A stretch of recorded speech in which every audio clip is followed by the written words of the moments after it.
Subscribe to my YouTube channel and click the bell icon for the latest film interviews, features, and recommendations on the movies that matter. What was Dad like? His beard was scratchy. He had a goofy laugh. I wish I'd met him. I have something for you from your dad. It's a wizard staff. Holy Tooth of Zadar! How did you... I don't know. It just started. Hang on! Dad? There's no top part! Dad! You are in your house! Oh, boy!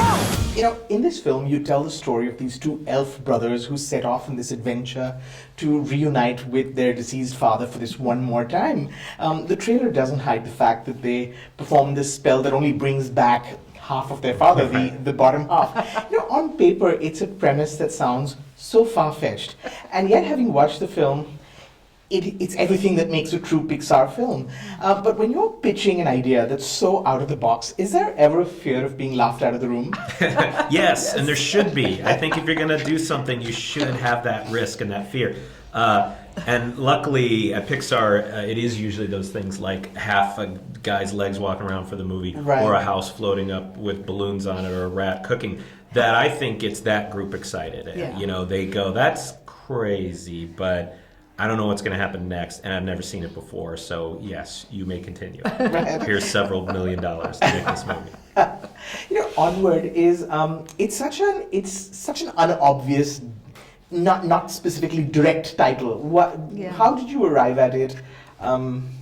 Yeah, it took a while to find a name for a movie that is unique like this. And I think it is.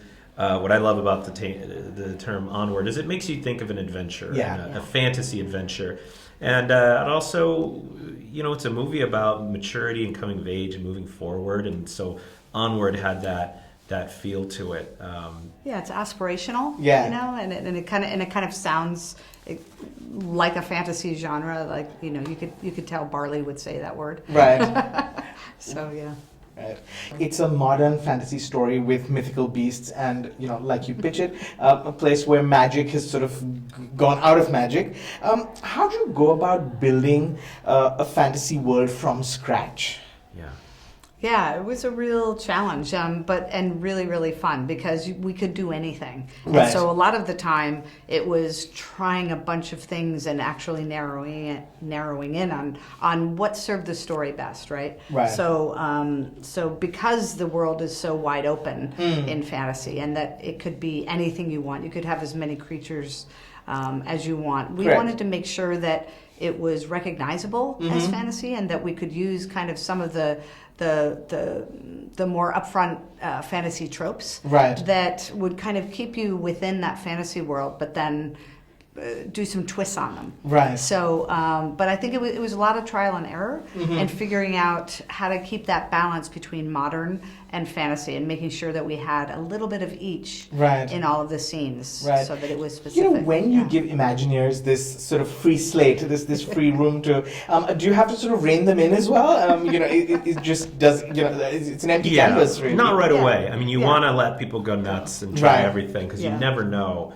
And then, sadly, my job as a director is just to be the fun police and go, okay, well, we can't do that's crazy or that's a little off story, but you want to pick the good crazy and put it together. But yes, Exactly.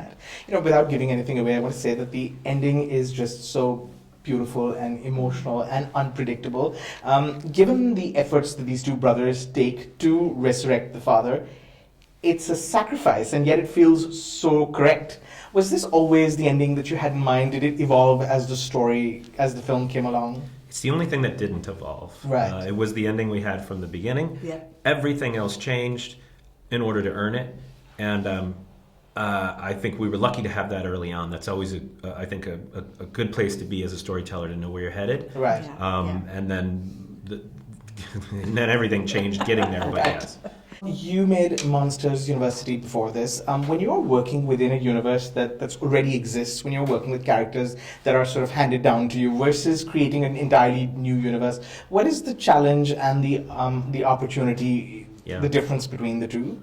When Kori and I made Monsters U, and it's a challenge because it's hard to, the characters are the characters, and you want to try to give them new adventures and new growth, but Right. especially with a prequel, it's even harder to reinvent them. That was tricky. However, you know that they're characters that are tried and true and people like them, so that's a good part of doing a sequel. With an original, you're in sort of a new world and you don't know how people will respond or if there's fun there. But the good thing is you can change it every day. You can Right. find the fun, you can find the characters, and so it's very, very freeing. And you can find the tone, which I thought was really fun. Yeah. Right.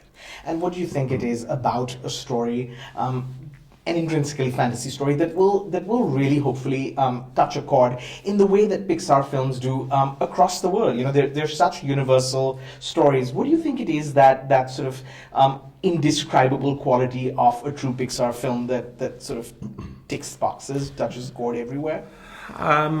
I think that they're usually based on something that is honest or a question that the filmmakers have.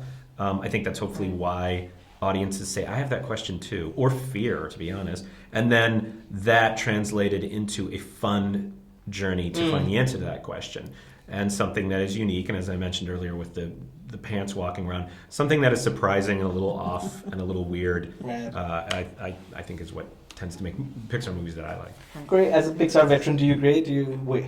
Absolutely, yeah. And I think for this particular film, we really wanted to kind of tell this story about support that people that would resonate with audiences around the world, and we felt like even though it's a personal story for Dan, that all audiences would be able to find their way in Right. and find a way to connect to it, as we all did while we were making it. So hopefully that will happen. Thank you. It's a lovely Yeah. film. Thank you so Thank much. you. Thank you.